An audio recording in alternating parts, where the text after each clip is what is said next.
Saudari-saudaraku yang terkasih, berjumpa kembali bersama saya Inspirasiku di Antara. Renungan Harian Selasa 25 Juli.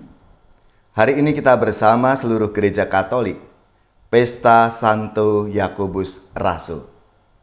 Selamat dan Profisiat untuk saudara-saudara, gereja, paroki, dan lembaga-lembaga yang pesta nama Santo Yakobus Rasul. Semoga semangat dan teladan hidupnya memberi inspirasi dalam hidup dan karya pelayanan kita semua. Semoga kita bersama keluarga dan komunitas kita selalu dalam keadaan baik, tetap sehat, dan bersemangat. Marilah kita mengawali renungan kita hari ini dengan tanda kemenangan Kristus. Dalam nama Bapa dan Putra dan Roh Kudus. Amin. Allah Bapa yang Maha Kuasa dan Kekal, Engkau telah menguduskan karya awal rasul-rasul-Mu dengan penumpahan darah Santo Yakobus. Semoga gereja-Mu dikuatkan oleh pengakuan imannya dan selalu disegarkan oleh perlindungannya. Dengan pengantaraan Yesus Kristus Putra-Mu Tuhan kami, yang bersama dengan Dikau dalam persatuan Roh Kudus, hidup dan berkuasa Allah sepanjang segala masa. Amin. Dalam nama Bapa dan Putra dan Roh Kudus. Amin. Inspirasi kita hari ini dari Injil Suci menurut Matius, bab 20, ayat 20 sampai 28. Mari kita siapkan kitab suci kita masing-masing. Kita akan membaca bersama-sama dan kita renungkan. Sekali peristiwa menjelang kepergian Yesus ke Yerusalem, datanglah ibu Zebedeus serta anak-anaknya kepada Yesus, lalu sujud di hadapannya untuk meminta sesuatu. Kata Yesus, "Apa yang kau kehendaki?" Jawab ibu itu, "Berikanlah perintah supaya kedua anakku ini kelak boleh duduk di dalam kerajaanmu, yang seorang di sebelah kananmu dan yang seorang lagi di sebelah kirimu." Tetapi Yesus menjawab, "Kamu tidak tahu apa yang kamu minta. Dapatkah kamu meminum cawan yang harus kuminum?" Kata mereka kepadanya, "Kami dapat." Yesus berkata kepada mereka, "Cawanku memang akan kamu minum, tetapi hal duduk di sebelah kananku atau di sebelah kiriku, aku tidak berhak memberikannya.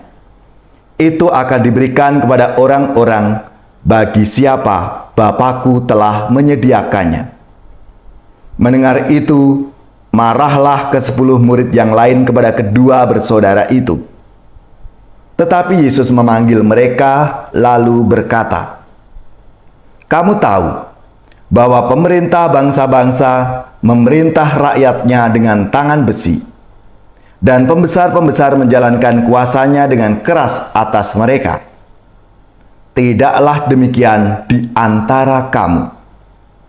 Barang siapa ingin menjadi besar di antara kamu, hendaklah ia menjadi pelayanmu. Dan barang siapa ingin menjadi terkemuka di antara kamu, hendaklah ia menjadi hambamu. Sama seperti Anak Manusia, ia datang bukan untuk dilayani, melainkan untuk melayani, dan untuk memberikan nyawanya menjadi tebusan bagi banyak orang." Demikianlah sabda Tuhan. Terpujilah Kristus. Saudari-saudaraku yang terkasih, hari ini kita bersama seluruh gereja Katolik, Pesta Santo Yakobus Rasul. Selamat dan Profisiat untuk gereja, paroki, lembaga-lembaga, dan saudara-saudara yang pesta nama Santo Yakobus. Semoga semangatnya memberi inspirasi dalam hidup dan karya pelayanan kita semua. Kisah hidup Santo Yakobus Rasul tidak banyak diketahui. Yang pasti, Seperti dikisahkan dalam sabda Tuhan, dia adalah satu dari antara 3 rasul yang cukup memiliki tempat istimewa dalam beberapa peristiwa bersama Yesus. Beberapa kali ketiga rasul itu diajak oleh Yesus secara terpisah dari rasul-rasul lainnya untuk suatu kegiatan atau pelayanan. Bahkan sampai menjelang akhir hidup Yesus, di Taman Getsemani, ketiga murid itu, termasuk Yakobus, menyertai Yesus dari dekat ketika dia berdoa dalam sakrat maut. Yang jelas, Yakobus, demikian juga rasul-rasul lainnya, telah melayani jemaat dan menjalankan perutusan Yesus sampai mati sebagai martir. Menurut tradisi, Yakobus menjadi uskup Yerusalem dan mati dipenggal kepalanya oleh Herodes. Kiranya Yakobus telah melaksanakan ajaran Yesus untuk tidak seperti bangsa-bangsa lain yang memerintah dengan tangan besi dan menjalankan kuasanya dengan keras, melainkan menjadi hamba dan pelayan seperti Yesus melayani dan menyerahkan nyawanya demi keselamatan semua orang. Yakobus telah memenuhi jawaban Yesus kepada ibunya bahwa cawan Yesus memang akan dia minum. Yakobus mengikuti Yesus dengan setia sampai mati dengan cara yang serupa dengan Tuhan Yesus. Saudari-saudaraku yang terkasih, ajakan Yesus untuk melayani dan berani berkurban serta menyerahkan hidup bagi sesama berlaku bukan hanya untuk para pemimpin gereja, tetapi juga untuk kita semua, para murid-murid Kristus zaman sekarang. Setiap pengikut Kristus mesti bertumbuh untuk semakin menyerupai dengan Dia dalam sikap dan tindakan. Sikap dan tindakan melayani dapat dilakukan oleh setiap orang dengan status apapun. Setiap pengikut Kristus bukan hanya dapat tetapi harus melakukan seperti apa yang diteladankan oleh Tuhan Yesus sendiri dan oleh para muridnya.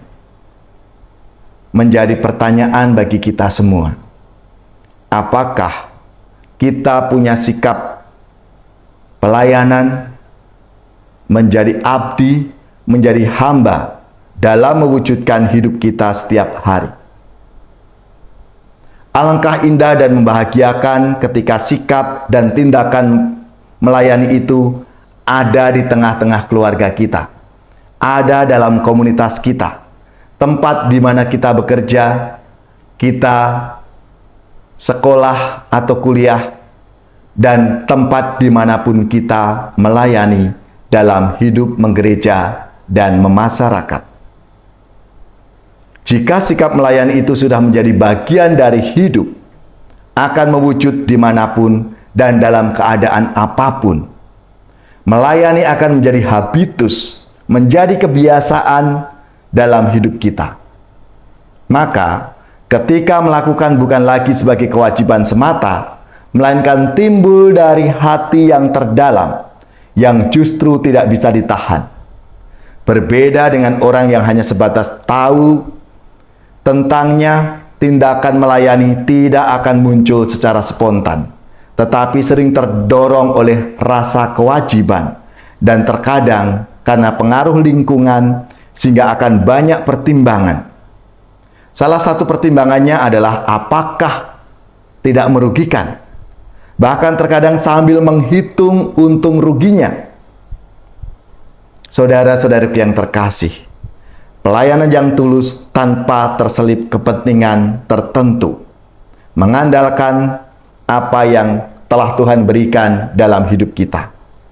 Maka sikap dasar untuk melayani ini menjadi semangat kita dalam hidup kita sebagai murid-murid Kristus.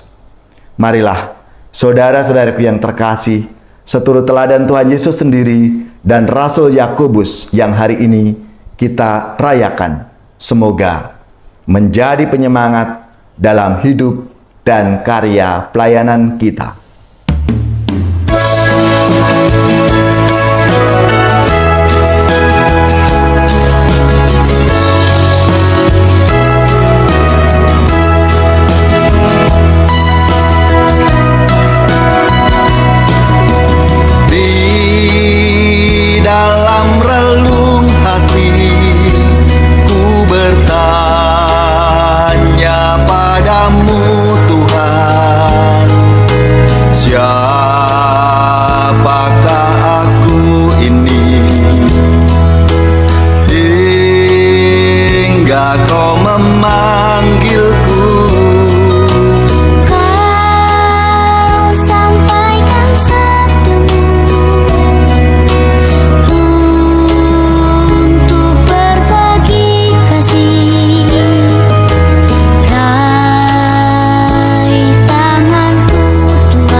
Hari ini dengan mohon berkat Tuhan.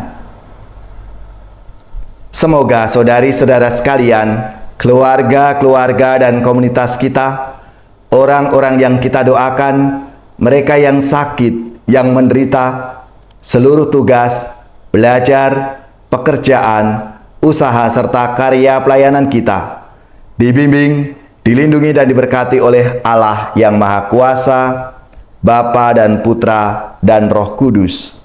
Amin.